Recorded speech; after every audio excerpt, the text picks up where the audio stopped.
हैं, गुरु माँ की ममता को पाते हैं। और फिर माँ तो माँ है भैया, माँ का आंचल जब तक सर पे रहता है ना, तब तक पुत्र को कोई भी अभाव महसूस नहीं होता।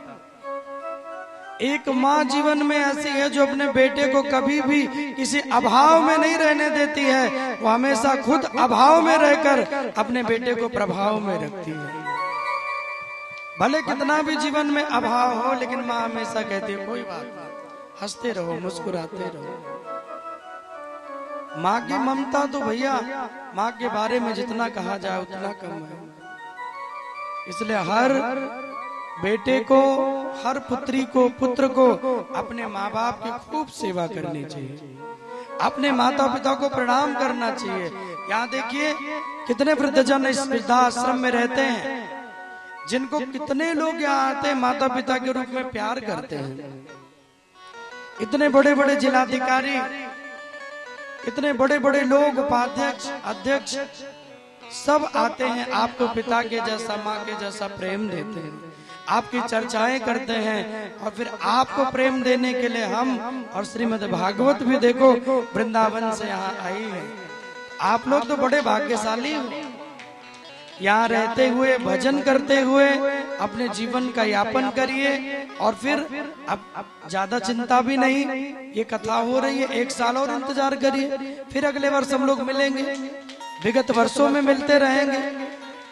इसलिए हमारे जितने माता पिता हैं यहाँ इस वृद्धाश्रम में, मैं चाहूंगा सब स्वस्थ रहें, मस्त रहें, आनंद में रहें, अपने अपने प्रेम भरे रोजगार को करते रहें और अपने रोजगार के माध्यम से लोगों तक उस धूप बत्ती, अगरबत्ती की सुगंध को पहुंचाते रहें, जिससे आपके हाथों से बनी वो सुगंध देश दुनिया को महकाती रहे, आनंद दिलाती रहे। तो माँ तो माँ है भैया, उससे बड़ा कोई मंदिर नहीं, उससे बड़ा कोई पूजा नहीं। और जो माँ के द्वार पे अपना सर न झुकाए, अपने माँ बाप को न प्रणाम करे, वो दुनिया में कितनी भी किसी की सेवा कर ले, कुछ भी दान कर ले, कुछ भी भंडारा कर ले, उसकी सेवा को भगवान कभी स्वीकार नहीं करता है, जो अपने माँ बाप को प्रसन्न नहीं रखता है। आप अपने माता पिता को पहले प्रसन्न करिए, वो धरती के देव हैं। यदि बेटे ने माँ बाप को प्रसन्न कर लिया और उसके भाग्य में कुछ ना हो, तो भगवान को अपनी लेखनी बदलनी पड़ती है।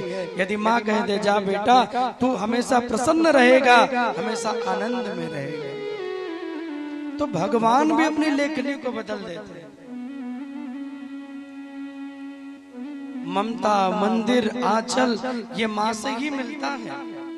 यदि माँ बाप जिनके होते हैं लोग नहीं समझ पाते, जिनके नहीं है आप उनसे पूछिए।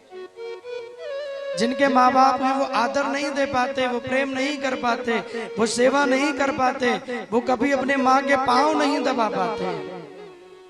माँ बूढ़ी हो गई, काम करती है, थक जाती है, डांटते रहते हैं, अपमान करते रहते हैं, लेकिन कभी माँ को प्रेम नहीं किया, कभी सच्चे भाव से माँ के पाँव नहीं दबाए। और अंत में जब माँ बाप चले गए, उनके लिए भंडारा कर रहे हैं। माँ की आत्मा कभी आपको आशीर्वाद नहीं दे सकती।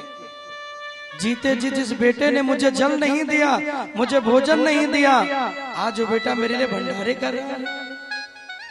कितने यहाँ माता पिता अपने बेटों को जन्म दिया होगा, बधाई गवाई होगी, ब्राह्मणों को भोजन कराया होगा, ये नहीं सोचा होगा बुढ़ापे में मेरा बेटा मुझे वृद्धाश्रम के लिए छोड़ देगा। वृद्धा आश्रम कहीं भी बनना ये सौभाग्य का विषय नहीं होता, लेकिन आज का समय ऐसा हो गया है, कम से कम ये एक वृद्धाश्रम मंदिर बन रहा है, जहाँ निराश्रित निकाले हुए लोगों को सहारा मिल रहा है, आश्रम मिल रहा है।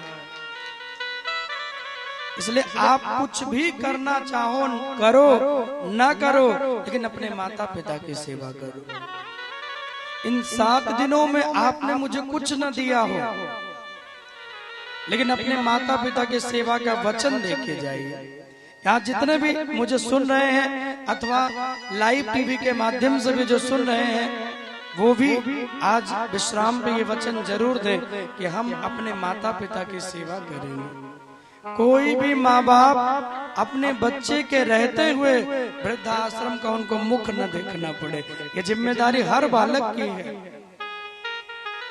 और यदि आपने ऐसा किया तो आपका बेटा उससे भी ज्यादा आपको दुख देने वाला है। आपने अपने माँ बाप की सेवा नहीं की बंधु, तो क्षमा करिएगा, आपका बेटा कभी आपकी सेवा नहीं करेगा। आपने जो उसे दिखाया वो वही करेगा। इसलिए माँ ममता है, माँ ममता का सागर है। आइए, एक सुंदर सा भाव है।